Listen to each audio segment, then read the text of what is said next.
في التاريخ البشري في اختراعات قليلة غيرت شكل حياتنا تماماً.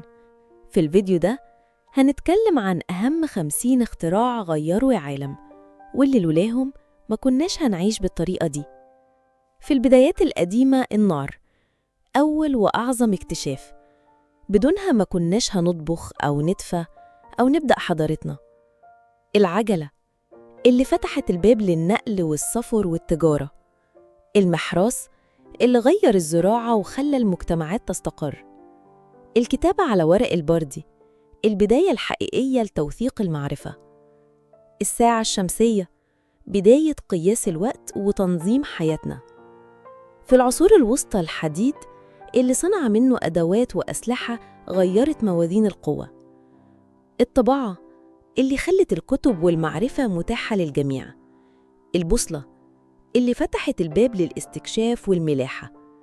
الساعة الميكانيكية، بداية إدراكنا الدقيق للوقت. النظارات، اختراع بسيط لكنه رجع البصر لملايين. في عصر النهضة تصميمات دافنشي اللي ألهمت اختراعات المستقبل. التجارب الكيميائية اللي فتحت الباب للصيدلة والطب الحديث. الكرة الأرضية اللي غيرت فهمنا للعالم. التلسكوب اللي كشف لينا أسرار الفضاء. تشريح الجسم، بداية فهمنا الحقيقي للطب. في الثورة الصناعية المحرك البخاري، قلب الثورة الصناعية. آلات الغزل والنسيج اللي غيرت شكل الصناعة. القطار اللي سرع التنقل وربط المدن. الفحم، وقود الصناعة في بدايتها. الآلة الكاتبة، بداية ثورة المكاتب والتوثيق. في القرن ال19 المصباح الكهربائي اللي بدل ليلنا نهار. التليفون، أول وسيلة تخاطب صوتي عبر المسافات. السيارة اللي غيرت شكل التنقل والسفر. الفونوغراف، بداية تسجيل وحفظ الصوت. الكاميرا اللي حفظت الذكريات واللحظات. في القرن العشرين المبكر الطيارة اللي خلت السماء حدود جديدة. خط الإنتاج اللي خلى المنتجات متاحة للناس العاديين. السينما، فن غير الترفيه بالكامل.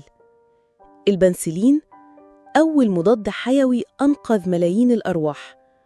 النظرية النسبية اللي غيرت فهمنا للكون. في منتصف القرن العشرين التلفزيون، نافذة كل بيت على العالم. الصواريخ، بداية سباق الفضاء. الطاقة النووية، مصدر قوة هائل لكن خطير. الأقمار الصناعية اللي ربطت الكوكب كله. الكمبيوتر اللي بدأ كبير وبقى جزء من حياتنا اليومية. في أواخر القرن العشرين الموبايل، البداية الضخمة للتواصل المحمول. فك الشفرة الجينية، بداية عصر الطب الدقيق. ألعاب الفيديو، ترفيه جيل كامل. الكمبيوتر الشخصي اللي دخل كل بيت ومكتب. الهبوط على القمر، أكبر إنجاز بشري.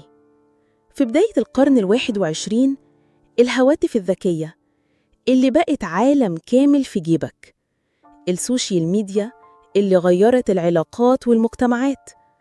كريسبر، تعديل الجينات بدقة لأول مرة.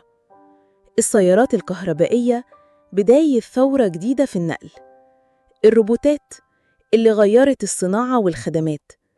في المستقبل القريب الذكاء الاصطناعي اللي بيغير كل مجال دلوقتي. الرحلات الفضائية التجارية، حلم الوصول للمريخ. الطباعة الثلاثية الأبعاد، من بيت لطعام. الواقع الفيرتوالي اللي دخل في الطب والتعليم. المدن الذكية اللي هتكون بيوت أجيالنا القادمة. من النار لحد الذكاء الاصطناعي، رحلة الاختراعات هي اللي شكلت وجودنا وحياتنا، وكل يوم في اختراع جديد ممكن يغير بكرة. يا ترى إيه هو الاختراع الجاي؟ لو عجبك الفيديو ما تنساش تعمل لايك وسبسكرايب وتفعل زرار الجرس عشان يوصلك كل جديد، واستنوا الجديد من معلومة على السريع.